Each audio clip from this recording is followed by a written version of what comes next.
This is my Module 5, Unit 3 activity, Forms of Assessment. Assessments are basically divided into two categories, formative assessments and summative assessments. Formative assessments are ongoing assessments, reviews, and observations in a classroom, and teachers use them to give the students feedback throughout the teaching and learning process. Here's some examples where teachers observe a class, and if they see that the students do not understand the concept, they can do a review activity or they can change their instructional method.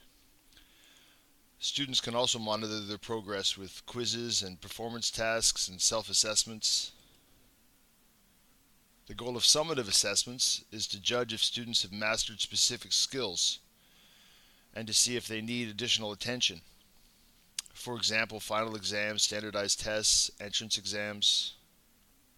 This presentation will focus on formative assessments, which are the building blocks that lead to summative assessments. This is the standard that I chose to focus on. It is a reading and literature standard for grades 9 and 10. This is the performance objective. Students will be able to use all credible textual evidence to support their ideas. In order to reach this performance objective, students must obtain some knowledge and skills. So basically, what the students must know and be able to do to realize the performance objective. And these formative assessments are used to measure how well students are acquiring the necessary knowledge and skills.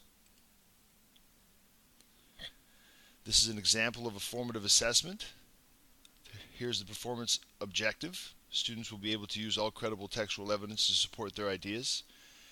So, in order to obtain this objective, students must first be able to remember the text, and they can be assessed on their ability to remember the text through fill-in-the-blank activities, multiple choice quizzes. You can use exit slips at the end of class to see if the students are understanding and remembering things. And they test recall and the ability of the students to recognize textual evidence. Another formative assessment, make sure that the students can understand the text, and these could be summarizing readings, comparing and contrasting elements from the text, paraphrasing the text, all testing whether they understand the text. And students can complete the above assessments in a variety of ways, so they're differentiated. They can write, speak, make videos, teach their classmates.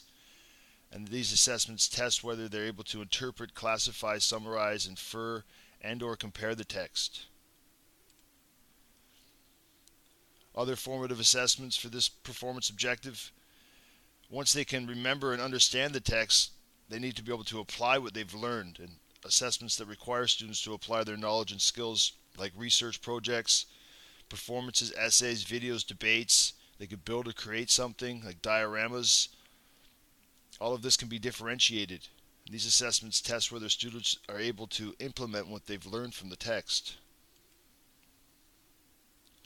By using these formative assessments as building blocks, teachers can gauge how well students are acquiring the necessary knowledge and skills and adjust their teaching strategies to meet the individual needs of their students. Some of my references. Thank you and have a fantastic day.